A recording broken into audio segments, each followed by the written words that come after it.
Hey, Coach, so glad you found us. Couple things. First of all, subscribe. Please go over and do that. That will keep you updated with everything that we're doing. Second thing is go over and check out teachhoops.com for coaches who want to get better. If you want to put hardware in your basement, if you want to win more games, let me help you do that. I will give you my personal email address. We'll do one-on-one calls. We'll do office hours, less than $1 a day, 14-day free trial. Go over and check it out. Let's head off to the video. All right, welcome to high school hoops. Coach, how are you doing today? I'm excellent, Coach. How you doing? I pulled you off the court. I kind of feel bad about that. Texting him this afternoon. Like, hey, I might be free early. My wife's going out to dinner with her friends. But no, I appreciate you pivoting for me. But before we do that, let me give a big shout out to who lets my wife go out to dinner because I earn a few dollars is teachhoops.com for coaches who want to get better. It's a one-stop shop. It's got a little bit of everything. It's the greatest time right now in June to go out and work on yourselves. We always tell players to work on themselves. Always coaches, this June and July are always my great months. August, I don't do quite as good a job, but June and July, I always do a good job of improving. And teachhoops.com is available for you. We have the introductory level and we have the master level, the championship level. So you can go over to the membership site at teachhoops.com and look that up and let me know if you have any questions. All right. So today's topic leading into the skill development for players. So skill development for players, Coach. You were trying to narrow me down on this topic, and I said, no, let's kind of keep it open.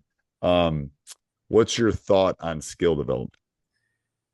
I mean, being in the AAU and the clinic arena, it's been evolving. It's been evolving from a couple of years ago, where it used to be the stand, still, dribble, right hand, left hand, cross.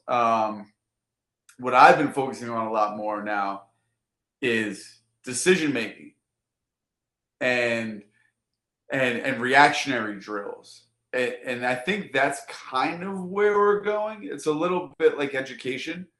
We're not focusing on vocab anymore. We're focusing on more of like in-person skills that Right. you can use. The whole part of the student. Yes. So I've been doing a lot more drills of I'm going to toss you the ball here. What are your where are you going? So you catch the ball baseline or attack middle, and then once you get middle, is it jump stop? So it's all in game stuff. It's not your typical pass, cut, get, line. It's more of in game movement type action. Well, it's teaching them to read. It's the some people refer to it as small-sided games. It's also reactionary. It's more like reads. What happens when they hedge on that screen? How are you going to read it? And it's like you can't think. The game is so fast. That's what people don't understand about basketball that haven't played it or coached it for long stretches is it's a reactionary game in which you have to make lots of decisions in microseconds. Yeah. And when I grew up, it really wasn't taught like that. No. It was more, here's how your feet are supposed to be. Here's how you do a layup. Here's your jump, and all that stuff. And I feel like now parents will see a kid get trapped and they're like, oh, how did that happen? It's like, that happened way before. That was, he misread 3 times and then ended up in that spot. Right. So how can we stop even that? in one possession on offense and one possession on defense, a player probably has to make 100 decisions. Where do I cut? Where do I do? What do I box out? Where do I move? How do I do it? What do I do with the ball? Where do I go with the ball? So it's a microcosm of, no one makes as many decisions in a day as a kid does in 2-hour basketball practice. It's just crazy the amount of decisions you have to micro make all the time. And that's why I think the teaching them to react and to know that here's how, if you watched, or I don't know, this is going to go out in June, NBA finals will be over yet. It might be close. But all those guys, that's all they're doing is reacting.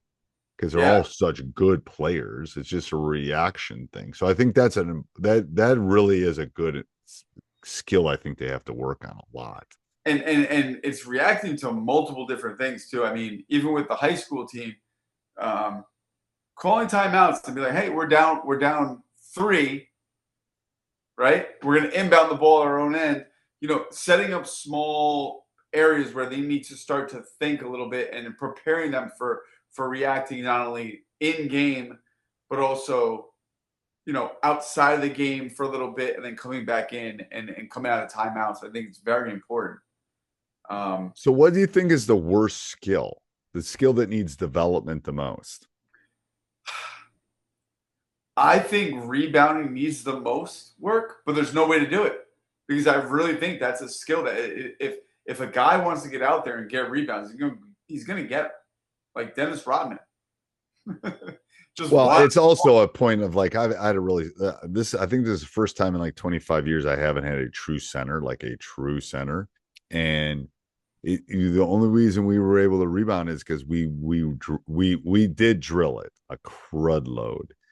And we also emphasized it. Like, we got to rebound. If we can't run, if we don't rebound, we got to rebound. We got to rebound. We got to rebound. I mean, everything was about getting a body on somebody, boxing out. We got to go. So what was the drill? What was the drill then? So my whole thing is the kids should know angles, but you can't really teach angles. Right. So what do you drill? It's also teaching physicality. We'll do the math drill where you just throw it. I mean, it's part of it's physicality, part of it's wanting to go get the ball, part of it is putting a kid on a wing and a kid under the basket, and you just throw and then go get it. There's a lot of different correlations of it's the read and react part of the ball goes up, go find somebody, and it can't be necessarily the guy closest to you. And building up that, it's amazing when there's a consequence on the other side, what they'll do with the drill too. The ball hitting the floor, we'll do stuff even 5-on-5. If the ball hits the floor, that means everybody's got to go. Yeah.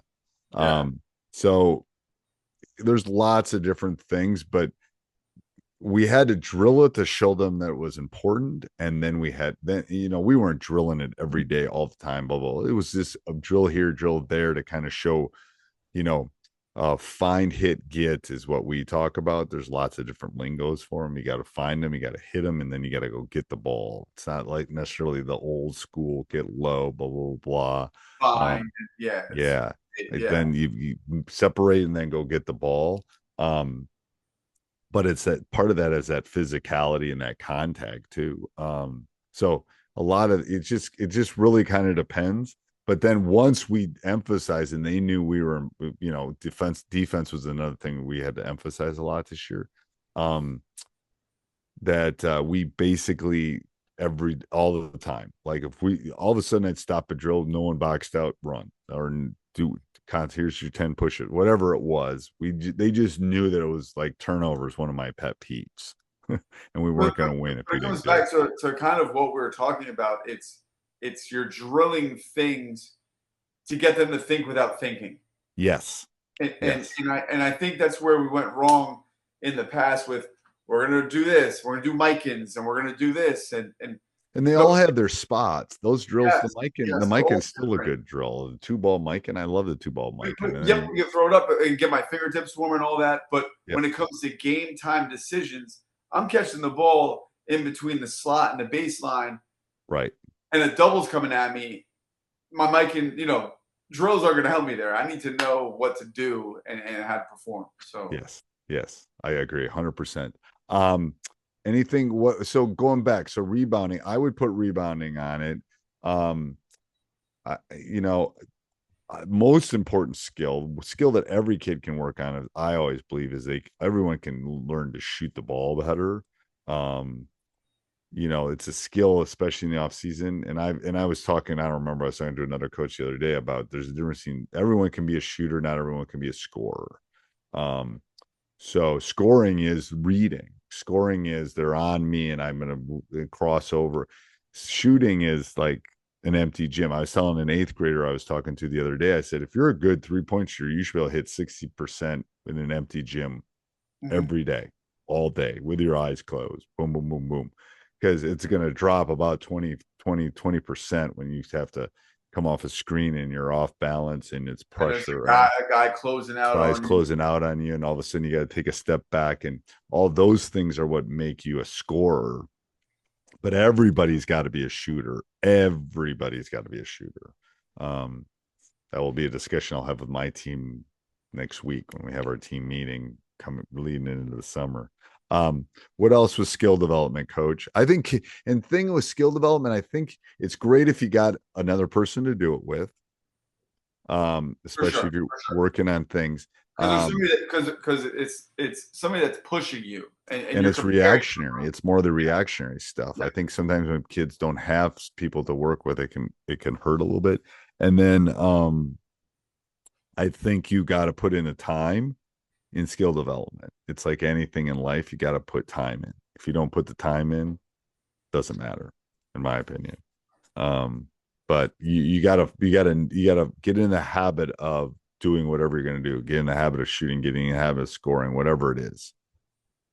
Yeah. And I think one of the things that we lose as we get into our high school seasons is on-ball defense. I feel like we as coaches, we focus on a lot of sets and what am I doing? Are my inbounds okay? Or my on-ball defense, a guy being able to stay in front of another guy is so important, and drilling that into guys every day. And I think it starts in the offseason. As Giannis got beat off the dribble by Halliburton. I mean, I was on my guys the next day. Like, how do you get? He went right-handed too. Yep. You don't push him left. Yep, you got to push him the opposite. Yeah, and I don't care if you're an all pro. You got to push him. Also, the help was awful. Get the ball in somebody else's hands. Right. That a shot. Yeah, everyone was worried about the pop and the three, and I know. All right. Anything else in closing, Coach? Nope, that's it. So, what were the 3 that we talked about? I guess we talked about rebounding. We talked about shooting. You just talked about ball pressure. Stay on the ball. Yep. And in an overview, I think the key is basically working in not a vacuum is what it is. It's working on it in where you have to make decisions in small-sided games, in reactionary things. It's this kind of skill development every kid needs. It's like taking a test. That's the best thing. You might be able to do one problem on the homework, but can you do 6 problems that are all a little tweaked differently when the clock is ticking down? You know. Yeah, so you guys start with the regular problems and you go to word problems, right?